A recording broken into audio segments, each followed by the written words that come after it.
क्या कभी आपने सोचा है कि अंधेरे में छिपे साए ज्यादा खतरनाक होते हैं या फिर हमारे आसपास के लोग? आज के इस विश्लेषण में हम एक ऐसी रोंगटे खड़े कर देने वाली कहानी की तह तक जाएंगे जो अलौकिक खौफ और एक खौफनाक इंसानी साजिश का अजीब मिश्रण है। ये एक ऐसी घटना है जो आपको ये सोचने पर मजबूर कर देगी कि असल में हमें डरना किससे चाहिए। तो शुरुआत करते हैं इस सबसे बड़े रहस्य से।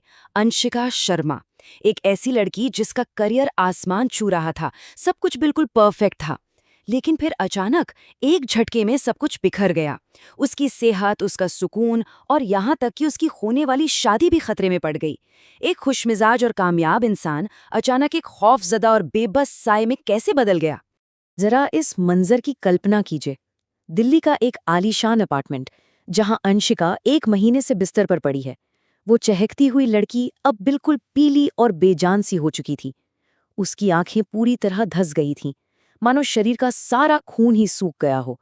उसकी माँ सुनीता एकदम बेबसी से अपनी बेटी को अपनी ही आंखों के सामने तिल तिल कर खत्म होता देख रही थी। बहुत ही डरावना मंजर था ये। अब आप सोच रहे होंगे कि डॉक्टर्स ने क्या कहा। अजीब बात यही थी कि ये कोई आम बीमारी नहीं थी। शुरुआत एक हल्के बुखार और सिरदर्द से हुई, लेकिन फिर बात आधी रात की उन खौफनाक चीखों तक पहुंच गई। बड़े से बड़े अस्पताल का कोई इलाज उस पर असर नहीं कर रहा था। वो अपने ही नाखूनों से दीवारों को इतनी जोर से खरोचती कि उंगलियों से खून बहने लगता। और सबसे डरावनी बात तो ये थी कि वो ऐसी अनजान भाषाओं में बड़बड़ाने लगी थी जो किसी ने कभी सुनी ही नहीं थी। यहीं पर कहानी में दो बिल्कुल अलग नजरियों का टकराव देखने को मिलता है। एक तरफ क्लिनिकल दुनिया के बड़े डॉक्टर्स ने पूरी तरह हार मान ली थी। उन्होंने इसे गंभीर मानसिक संतुलन बिगड़ने का नाम दिया और उसे सीधा पागलखाने भेजने की सलाह दे डाली।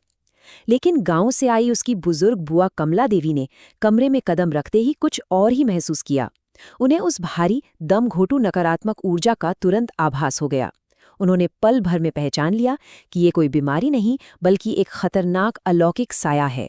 बुआ कमला ने इस रहस्यमयी शक्ति को नाम दिया मसान। अब आगे बढ़ने से पहले ये समझना बहुत जरूरी है कि मसान आखिर होता क्या है। स्थानीय लोक कथाओं के अनुसार मसान वो गुस्सैल और प्रतिशोधी आत्माएं होती हैं जो सुनसान नदियों के किनारे, झरनों या घने जंगलों में भटकती रहती हैं। अगर कोई अनजाने में भी इनकी जगह पर जाकर नियम तोड़ता है तो बस ये उसे ही अपना शिकार बना लेती हैं। और बुआ के अगले शब्द किसी के भी रोंगटे खड़े कर देने के लिए काफी थे। उन्होंने साफ शब्दों में कहा, अगर तुमने समय रहते कुछ नहीं किया तो तुम्हारी बेटी इस दुनिया को छोड़कर चली जाएगी। जाहिर है, इस सख्त और डरावनी चेतावनी ने अंशिका के माता पिता के लिए मौत की उल्टी गिनती शुरू कर दी। अब उनके पास विज्ञान का रास्ता छोड़कर एक बहुत ही अप्रत्याशित और प्राचीन इलाज की तरफ मुड़ने के अलावा कोई चारा नहीं था। इसके बाद शुरू हुआ दिल्ली से वापस उत्तराखंड के पहाड़ों तक का वो सफर जो बिल्कुल भी आसान नहीं था। रास्ते में कार के अंदर अंशिका की हालत इतनी हिंसक हो गई कि उसने कार के शीशे तक तोड़ने की कोशिश कर डाली।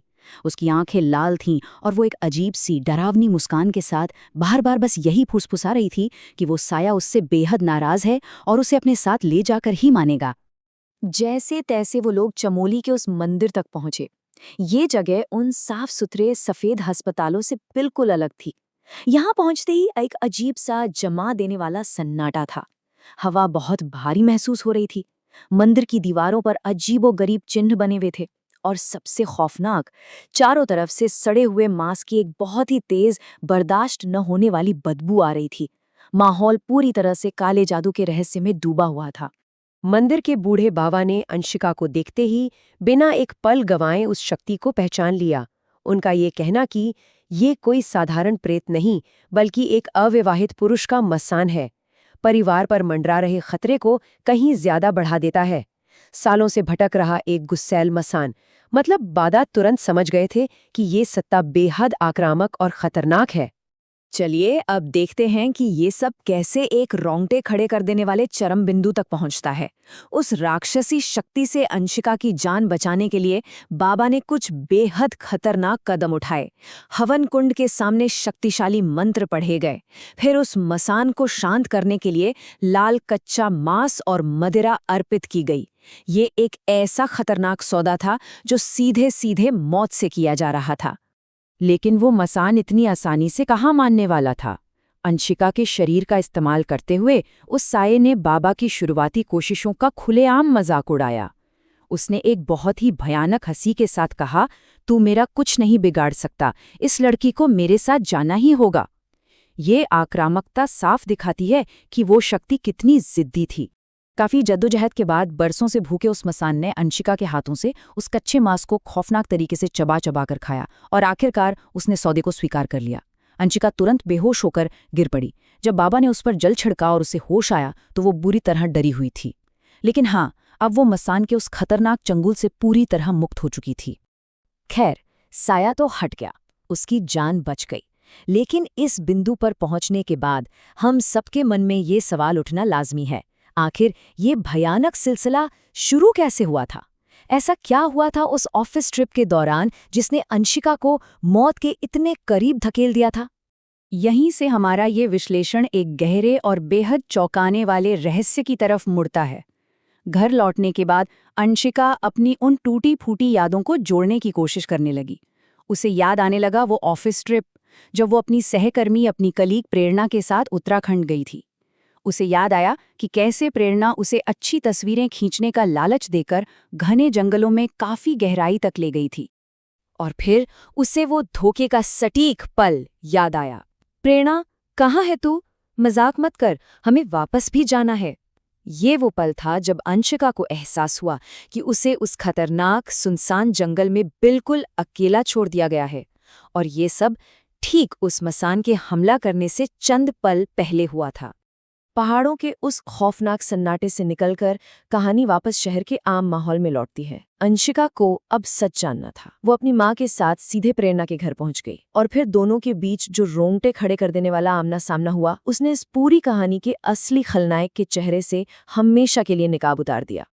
तैयार हो जाइए, क्योंकि सबसे बड़ा सच अब सामने था। वो भयानक अलौकिक साया दरअसल किसी भूत की मर्जी से नहीं आया था।